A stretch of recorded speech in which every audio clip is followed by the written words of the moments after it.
सरकार दो आलम सल्लल्लाहु ताला अलैहि वसल्लम ने खाना तनावल फरमाया और हजरत जाबिर रज़ी अल्लाह ताला अन्हु से फरमाया, ए जाबिर, अगर चाहो तो ये खाना इसी तरह ढक कर रखो और क़यामत तक तुम्हारी नस्लें जो है इसको खिलाती रहेंगी, ये लंगर जारी रहेगा, और चाहो तो अपने कबीले में तकसीम कर दो।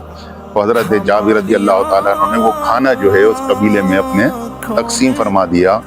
सहाबा इकराम को रहमत दो आलम सल्लल्लाहु ताला अलैहि वसल्लम ने फरमाया था कि हड्डियों को ना तोड़ना, चुनाचे सारी हड्डियां बकरी की फिर जमा की गईं।